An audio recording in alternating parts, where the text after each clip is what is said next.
موجود تھے اس موقع پر، اور ایک دو مفتیان کرام بھی تھے۔ حضرت نے فرمایا شیخ اعظم کی زبانی بات ہے جو میں خود سنا ہوں۔ مہررہ شریف میں اعلیٰ حضرت شفیع میاں تشریف لے گئے تھے، اور حضرت آل رسول مہروی جو اعلیٰ حضرت کے پیر و مرشد ہیں، وہ اپنے گدی پر بیٹھے تھے، تخت پر بیٹھے تھے۔ سرکار شفیع میاں رحمۃ اللہ تعالی علیہ وہ بھی پہنچے، اور سید آل رسول مہروی نے ان کو اپنے ساتھ بیٹھایا ایک تخت پر۔ تو دونوں بزرگ ایک دوسرے کے ادب میں ایک دوسرے سے روبرو کراس ہو کر کے بیٹھے تھے، ایسے دیکھ رہے۔ اچانک سے اس محفل میں اعلیٰ حضرت آ گئے، اپنے مرشد سے ملنے آئے، اس محفل میں پہنچے۔ تو جب اعلیٰ حضرت آئے تو وہ یہ سارے جملے شیخ اعظم کے ہیں، آ کر کے اس محفل میں دور میں تھوڑا حجرے سے تھوڑا دور ڈسٹینس بنا کر کے بیٹھ گئے، زانوں ادب طے کر کے، کیونکہ پیر کی بارگاہ تھی نا۔ یہ سب ایسے مرید تھے کہ پیر کو اپنے مرید پر ناز ہوتا تھا، یہ سچے مرید تھے، یعنی یہ پیر کے سامنے ہی ادب نہیں کرتے تھے، پیر کی بارگاہ کے کتے کا بھی ادب کرتے تھے۔ تو جو شخص پیر کے دیار کے کتے کا ادب کرتا ہو تو پیر سے کتنا ادب کرتا ہو۔ تبھی دیکھو نا امام عشق و محبت اعلیٰ حضرت کو حضور غوث اعظم سے کتنی محبت اور کتنی انسیت اور عقیدت تھی کہ سرکار اعلیٰ حضرت اپنی نسبت دائر غوث اعظم سے نہیں جوڑتے ہیں، ادب کا کتنا محفوظ رکھتے ہیں حضرت کو معلوم ہونے یہ غوث اعظم ہے۔ غوث اعظم ہے جب اپنی نسبت کا دار چھوڑتے ہیں تو اعلیٰ کہتے ہیں تجھ سے دل، در سے سر، سر سے ہے مجھ کو نسبت، تجھ سے دل۔ تو یہ اعلیٰ نے لکھا، یہ کس کے لیے لکھا؟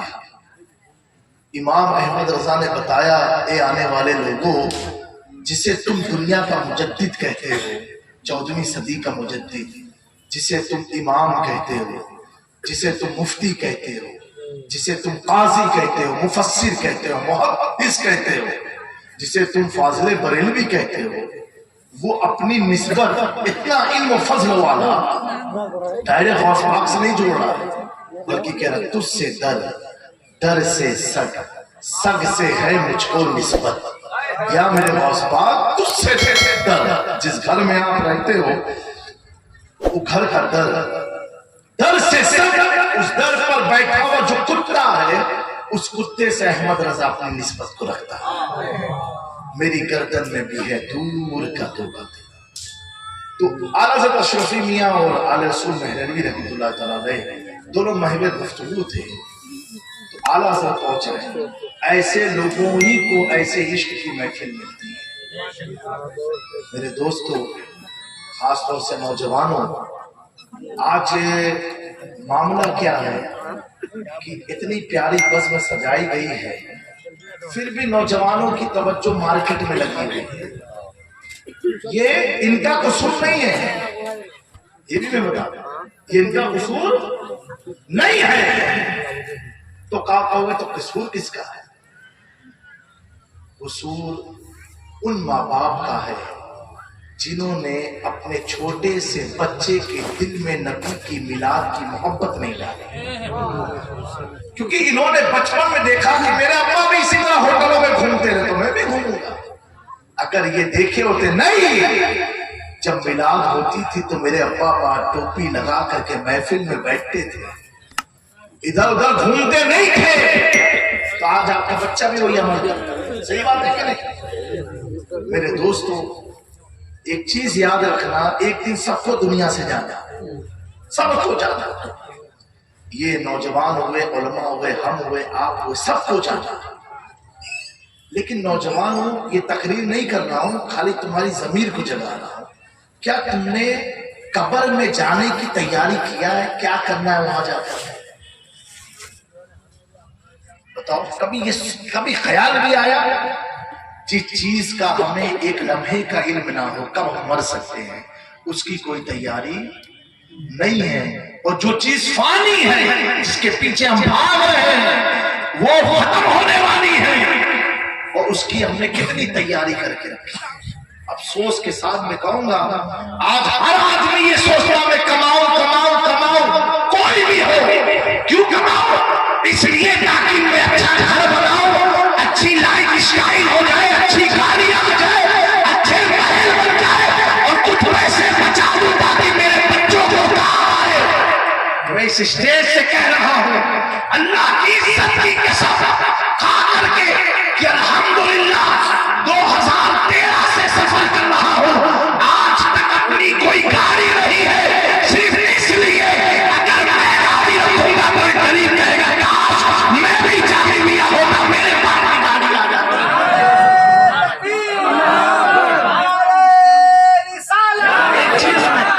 میرے پیاروں ایک چیز میں بتا رہا ہوں، یہ آپ میری اور آپ کی تربیت کے لیے. کتنے میرے پاس ٹوٹل 5 جوڑی کپڑے ہیں. اس کو ریکارڈ وغیرہ مت کرنا، نہ تو لوگ سوچیں گے جی میں اپنی تعریف بیان کرتا ہوں. صرف 5 جوڑی کپڑے. کتنے؟ 5 جوڑی کپڑے ہیں. اور 5 چھٹا کوئی آتا ہے نا، اگر مجھے پسند آ گیا چھٹا تو ایک اس میں سے کسی کو دے دیتا ہوں. 5 جوڑی کپڑے. نہ صدری کا شوق. اس لیے اگر ہم VIP بن کر کے رہیں گے تو یہ غریب کہاں سے چلے جائیں گے؟ تو کم سے کم، اور یہ آقا کی سنت ہے جو جسے اللہ نے کثرت عطا کیا ہو، ہر چیز کی کثرت، لیکن وہ آقا کی شان دیکھو جو جنت کا مالک ہے. وہ بنیے نہیں کھجور کی چھالوں پر پیسل کے نیچے جا کر کے سو رہا ہے، کھجور کی چٹائی پر اپنے جسم کو لگا رہا ہے. ہمیں روایت میں آیا جب حضور بیدار ہوتے تھے تو ان کے ہاتھوں میں چٹائیوں کے نشان پائے جاتے تھے. جو جنت کا مالک ہے، جس کے ہاتھ میں جنت ہے، جو جنت کو بانٹنے والا ہے، جس کو اللہ نے جنت کی صدارت نہیں جنت کا مالک کر کے بھیجا ہے، یہ اس کی شان ہے. میرے دوستو کیوں کیا حضور پاک کی شہزادی سیدہ فاطمہ الزہرا سلام اللہ علیہا وہ خاتون ہے کہ کل قیامت کے دن ان کا مقام و مرتبے کا آپ اندازہ لگاؤ کہ جب خاتون جنت کی سواریاں گزریں گی تو ندا دینے والا ندا دے گا، اے لوگوں اپنی آنکھوں کو جھکا لو، اپنے سر کو جھکا لو، چاہے وہ انبیاء ہو، چاہے وہ رسول ہو، چاہے وہ اولیاء ہو، چاہے وہ شہداء ہو، یا کسی بھی نبی کی امت ہو، آخر ہمارے آقا کی امت پر سب کو حکم ہوگا اپنے سر کو جھکا لو. اس لیے میرے دوست جس کا مقام یہ ہو کہ انبیاء اپنی نگاہوں کو جھکا لیں گے. وہ خاتون جنت جب ایک یہودی کے گھر دعوت میں جاتی ہے، یہ واقعہ سننا، جب جاتی ہے ایک یہودی انہیں بلانا چاہتی ہے یہ سوچ کے کہ یہ نبی کی بیٹی ہے، آخری نبی کی آخری نبی پاک صلی اللہ علیہ وسلم کی شہزادی ہے، آخری نبی کی شہزادی ہے، اور میں ان کو بلا کر کے ذلیل و خوار کروں گی کیونکہ فاطمہ جب آئے گی تو اس کے کپڑے میں اتنے پیبند لگے ہوں گے. اللہ اکبر. آپ یہاں سے سوچو تو صحیح، یہاں سے سوچو تو صحیح. لوگ کہتے ہیں کچھ علاقے میں حضرت یہ لوگ غریب ہے نا تو ان کو ادب کا طریقہ نہیں معلوم. میں کہتا ہوں ادب تو غریبوں سے شروع ہوا ہے، ادب غریبوں سے شروع ہوا ہے، ایمان غریبوں سے شروع ہوا ہے، اسلام غریبوں سے شروع ہوا ہے. اسلام کی غربت پر یہ عادت تھا کہ قسم کے کپڑے اسلام کے پاس نہیں رہا کرتے تھے. یہ دنیا جو آج ترقی کیے غریبوں تم سے سیکھی. تم اپنی قسمت پر ناز کرو. حضور کی محفل میں سیٹھ نہیں آتے تھے، غریب آ کر کے بیٹھ گئے. میرے آقا غریبوں کے نبی، امیروں کے نبی، سارے خدا کی مخلوق کے. بہرحال میں یہ عرض کر رہا تھا، اے لوگوں اپنی زندگی کو آپ تبدیل کرو گے تو آپ کے بچے اسی چیز کو فالو کریں گے، اسی چیز کو اپنائیں گے. پیارے آقا صلی اللہ علیہ وسلم نے فرمایا کہ اپنے بچوں کو، اپنی اولاد کو 3 چیز کی محبت سکھاؤ. کس کی؟ اہل بیت کی محبت. رسول پاک نے فرمایا دین محبت کی تعلیم دو اپنی نسل کو، اپنی اولاد کو سمجھاؤ دین کی محبت۔ ایک حضور نے فرمایا میری محبت اپنی اولاد کے دلوں میں ڈالو، دوسری میری آگ کی محبت، اور تیسری قرآن کی محبت۔ ایسی والوں ایمانداری سے اپنے دل پر ہاتھ رکھ کر کے بیانا، کیا تم نے اپنے گھر میں کوئی ایسی محفل کی کہ جس محفل سے تمہارے بچوں میں حضور کی محبت پیدا ہو جائے؟ کیا کبھی تم نے اپنے اولاد کو یہ سمجھایا؟ تم تو یہ سمجھے جو امام کا کام ہے، مولانا کا کام ہے، جلسے کا کام ہے۔ یہ جلسے جلوس کا کام نہیں ہے، یہ علماء امام کا کام نہیں ہے۔ یہ حضور نے فرمایا ہے میری امت کے لوگوں اپنے بچوں کو، اے باپوں کو اللہ کے نبی نے حکم دیا اپنی اولاد کو ڈالو۔ آج ہمارے معاشرے کا کیا حل ہوا؟ نہ ہم نے قرآن کی عظمت سکھائی، نہ اہل بیت کی سکھائی، نہ رسول پاک کی سکھائی۔ ایک دور وہ بھی تھا جہاں محفل میلاد ہوتی تھی، لوگ باوضو ہو کر کے محفل میں آتے تھے، کیا کہتے؟ ان کا عقیدہ یہ تھا محبوب کی محفل کو محبوب سجاتے آتے وہی جنہیں سرکار بلاتے۔ آج یہ شعر صرف ایک جملہ رہ گیا ہے، پہلے یہ اس میں روحانیت تھی، لوگ باوضو ہو کر کے آتے تھے کہ آج ہمارے علاقے میں میلاد کی محفل ہے، حضور کی بارگاہ میں میلاد پڑھی جائے گی، باوضو ہو کر کے آتے رہے تو بچے بھی باوضو ہو کر کے آتے تھے۔ آج کیا ہو گیا؟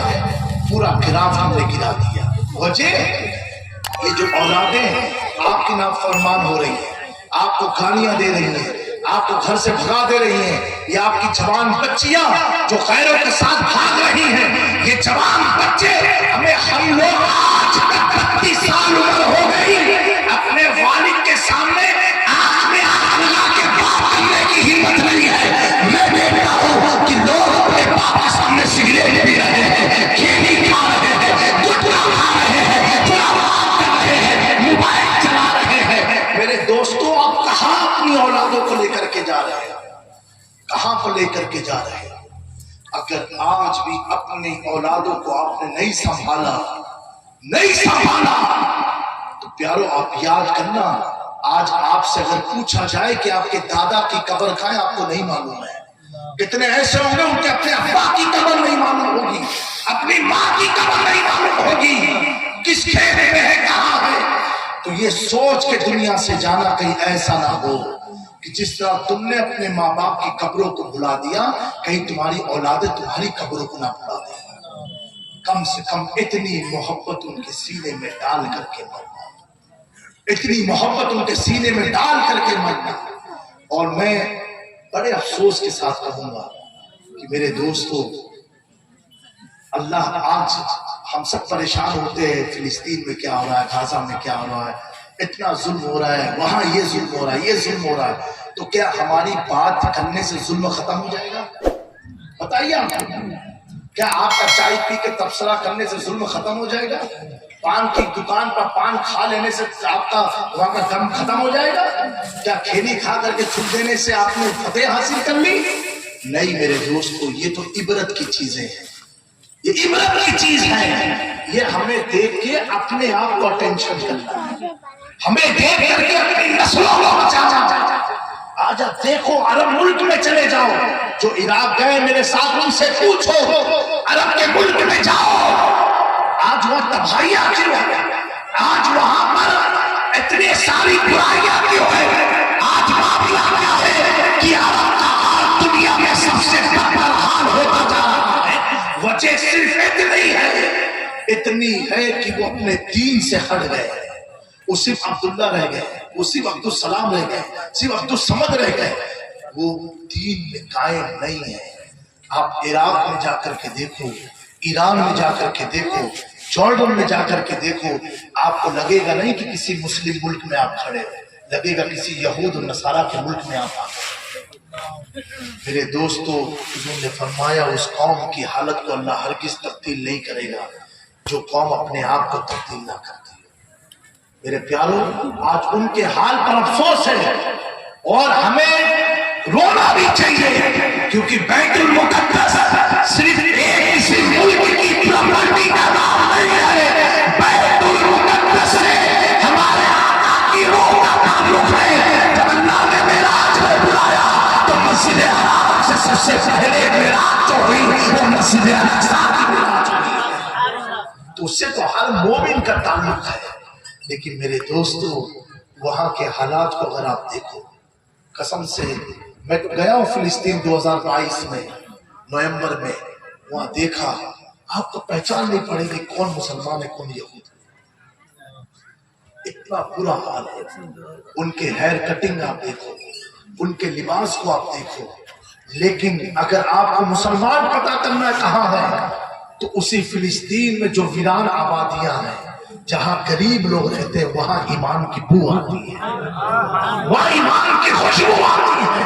میں کہتا ہوں وہ غریب بہت خوش نصیب ہے کہ جس کے پاس غربت بھی ہے اور ایمان بھی ہے، حضور کی محبت ہے.